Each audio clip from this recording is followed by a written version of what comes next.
What's up, everybody? Today I'm going to teach you how to avoid the 3 most common ways in which you kick your sparring partner in the nuts by accident. This happens to everybody, but it's best to learn how to avoid it as early as possible so you don't end up pissing off your sparring partners and hurting them for no reason. Now, just in case, you should have a cup, and in the spirit of things, I'm going to test out the Diamond MMA jock strap and cup system today to make sure that you have good protection just in case this happens to you. All right, let's get started.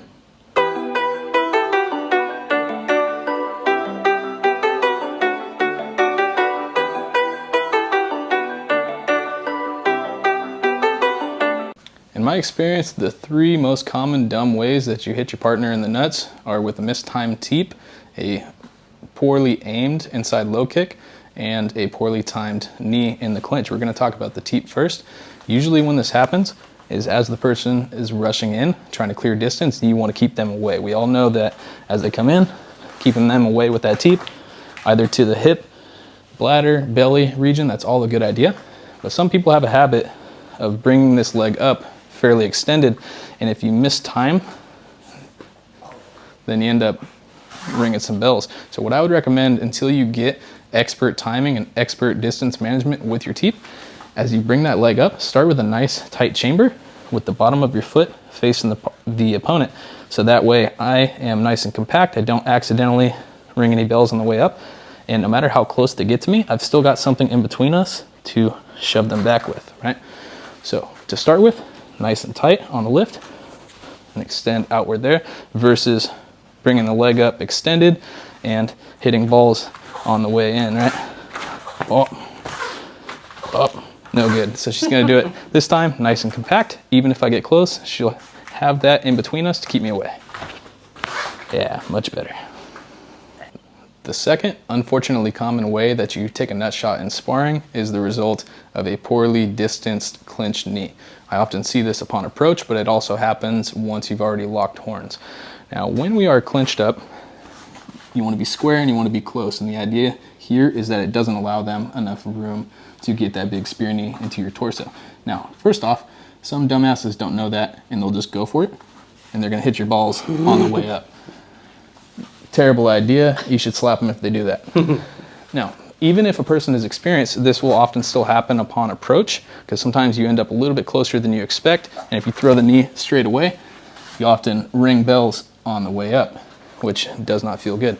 So what you need to do is you got to take a back step to make space for that hip and knee to swing through, not only to not hit nuts, but also to land to the torso effectively.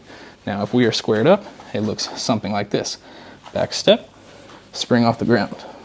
Back step, spring off the ground. Now the thing is, if I take a back step, but I don't off balance the person, there's nothing stopping her from doing the exact same thing to me, because I've made space, right? So a better way to do this is to be a dance partner, and you want to step off the corner of their pinky toe. She's going to demonstrate this here in a minute, and you're going to use your body weight to off balance while taking a back step and making space for that big knee. Go ahead. Right there. So this does several things at once. It off balances me, which means I'm not going to be able to defend properly. Gives her great timing. She made space to land that big knee, and she's also made the trajectory more favorable, so that knee swinging upward is going to be landing in my torso versus swinging upward and landing to my balls. So when you're clinching, make sure you know your distance to keep yourself safe.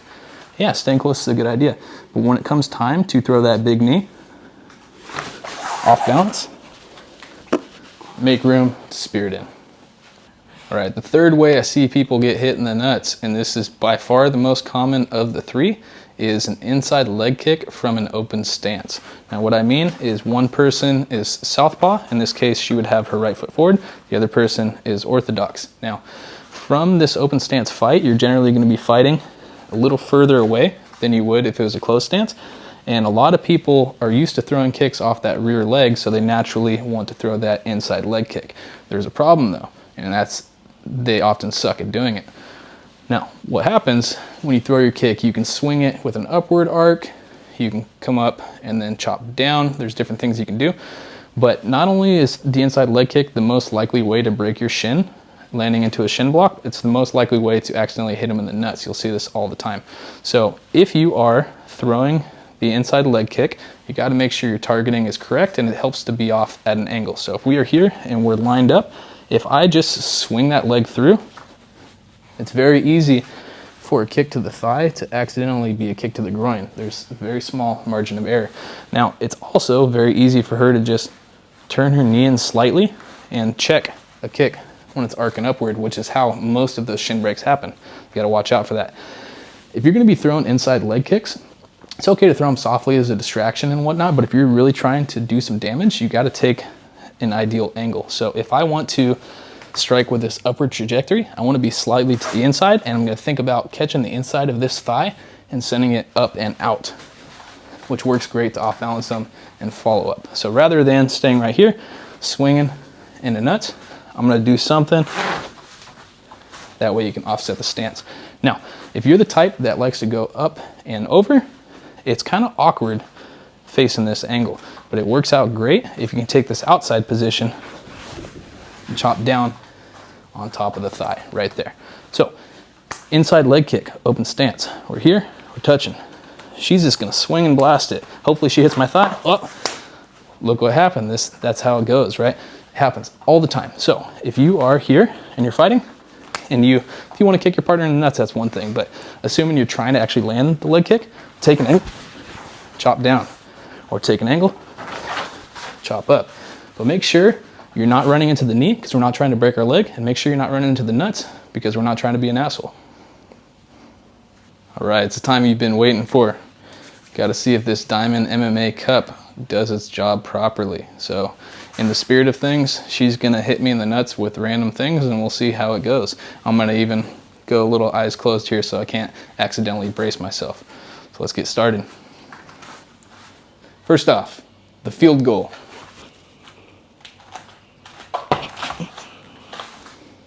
Not too bad. Second off, the wine bottle.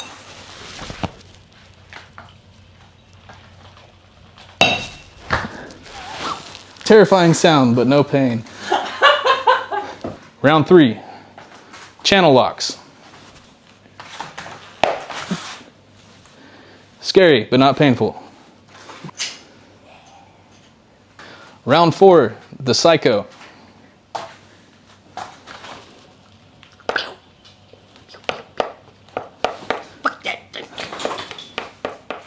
At least with that amount of power, knife proof.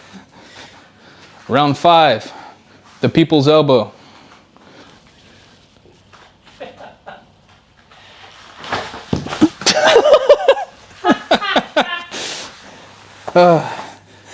Dwayne Johnson proof. All right, now the most painful nut shot of all. I call this the good game.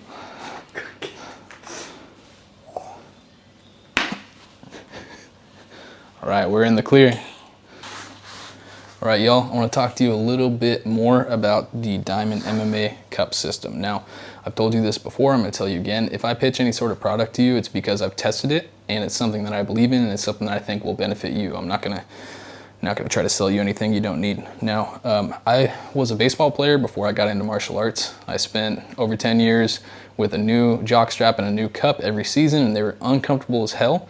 And when I got into fight sports, I've been through probably 6 different cup systems with jock straps, with compression shorts, everything in between. And the main thing that I like about the Diamond is that it's comfortable. And yeah, sure, the protection's good. We test that out and everything, and that's important. But to me, the comfort is the most important thing, because if it's not comfortable, you're not gonna wear it. And if you're not gonna wear it, it doesn't protect anything, right? So what's good about this, to me, there's a variety of things. One is that most cups I wore back in the day, they were this broad oval shape, and they would dig in my thighs.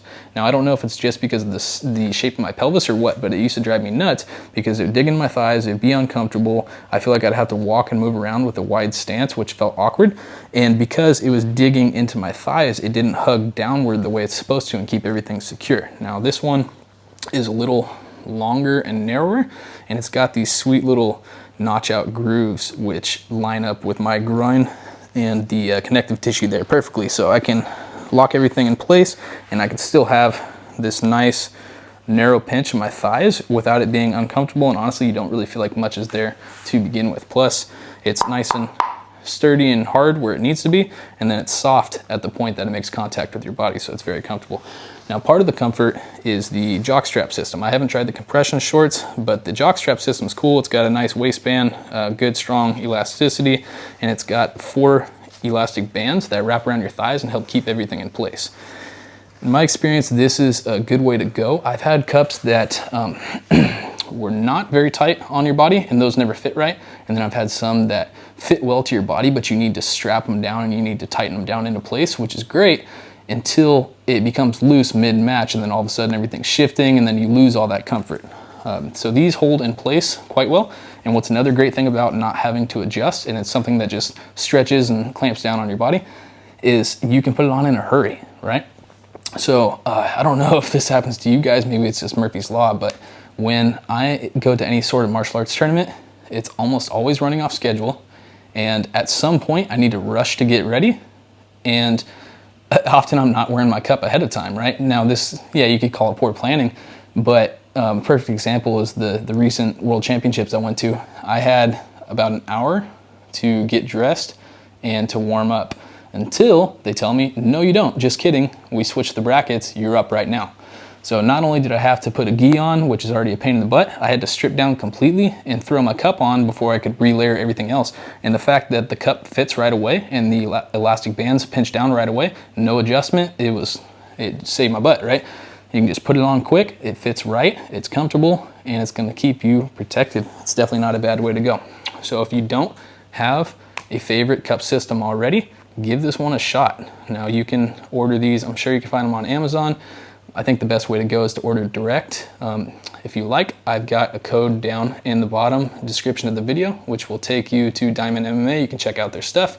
If you purchase through them directly using my code, that helps me, which helps the channel. It'd be much appreciated, but really, I don't care how you do it. Just get yourself something to stay protected, all right? I hope this helps you all out, and I hope this gives you a little bit of insight on not only how to keep yourself protected, but how to keep your partners protected during the sparring sessions and drilling as well. All right, get out there and train. Like, I actually hardly feel it there. I feel a tiny bit, but you'd feel something. But for the most part, it's all in the front. So it's not like actually uncomfortable in the in-between.